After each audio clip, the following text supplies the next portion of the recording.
What is going on, guys? This is Pat here, and today I'm going to talk to you about the 10 best movies of 2019 in my opinion. Now, according to me, I have not seen every movie that came out in 2019. For instance, the movie 1917, that's not supposed to be in my area until sometime later this month, I hope. But if I do love that, maybe I'll adjust this list, but I don't know. For right now, here are my lists. Since it's already a few days after January, I might as well just do it. But first, I want to throw out some honorable mentions for the best of the year that almost made my list, but just didn't for whatever reason, including The Irishman, Once Upon a Time in Hollywood, Rocket Man, Booksmart, The Lighthouse, Jojo Rabbit, Midsummer, Blinded by the Light, John Wick Chapter 3 Parabellum, and Us. Alright, so now let's actually get into my actual top 10 for the year. At number 10, I am putting Little Women. I initially gave this movie 3 out of 4 stars, but now I would actually give it 3.5 out of 4 stars. The acting in this movie is incredible. The cinematography is really great. The score is really great.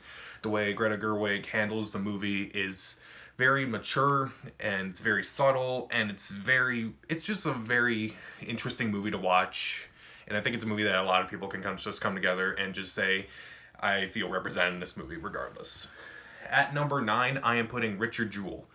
This is a movie that actually did surprise me this year. It was a movie that doesn't really want to vilify people, but it actually humanizes pretty much everyone in this movie. The acting is incredible across the board. And it's probably Clint Eastwood's best in a bunch of years out, honestly.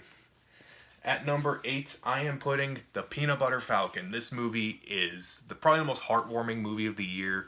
It is very funny. It's very sweet. It will make you laugh. It will make you cry. I left the theater with a big smile on my face, and that's mostly due to Zach Gostigan's performance in this movie as the main character. He is very likable in his performance, and his relationship with Shia LaBeouf is really great. And this is just a movie that I feel like, don't watch the trailers, because the trailers kind of ruin this movie. I looked it up after watching the movie, and it just ruins it, honestly. Just watch this movie. Don't watch any trailers or anything. Just see it. At number 7, I am putting Avengers Endgame. Now, you're either surprised that this is not number 1, or you're surprised this is on this list at all. But the way everything was handled, the way this movie just came together was phenomenal. The acting is great across the board, particularly from Robert Downey Jr., Scarlett Johansson, Chris Evans. Pretty much everyone gives a good performance in this movie. It has a lot of great callbacks to the MCU movies, which I feel like, when Disney has been accused of ripping off previous movies or whatever, I think this is the best way they've ever handled that kind of story. With various callbacks from all the other MCU movies. And it's a movie where various times I cried, various times I was laughing, various times I was cheering in my seat. It's definitely a crowd pleaser movie without a doubt, but this is just a well-made movie despite that. This is a very well-made movie. Even if it is a popcorn movie, I don't care. This is on my best of the year. At number 6, I am putting Ford v Ferrari. A very fun movie that is both on the business side and both on the artistic side. And it kind of just makes you see both sides of the same coin, essentially. And it tries to make you understand, where each side is coming from, regardless of how you feel about it overall. With great performances by Matt Damon and Christian Bale, and thrilling driving sequences. This was probably one of the most fun movies of the year, aside from Avengers Endgame, but this was a lot of fun. Even if you could have trimmed off 10-15 minutes, this was still a very good movie. At number 5, I am putting Joker. Joker, what can I say about it? This is one of the few movies I saw multiple times this year in theaters. Joaquin Phoenix is not only one of his best performances in a long time, this might be the best performance of the year, I'll say it. It's a very fascinating look at how someone can just become so deranged, so insane, and it's also very well shot, very well done overall. It is intense, it is suspenseful, darkly funny, I would say as well. This is a movie that it's a crime not to see this movie at some point. At number 4, I am putting Waves, a movie that no one saw, and it is one of the few movies that actually broke me this year. Tears running down my face at one point. It's a movie that, regardless of what happens in this movie, you just understand where everyone's coming from. You sympathize with them. like the family in the movie, particularly Sterling K. Brown, Taylor Russell, Kelvin Harrison Jr., they act like a real family for the entirety of the movie, and the way they act feels so real, so intense, and it is honestly it's one of those movies that tackles a lot of pretty much everything, and it all surprisingly works out in the end. It's also very well shot, well directed overall, even if a lot of people had issues with the structure of the movie. I did at first, but then I got over that, and I enjoyed the rest of the movie.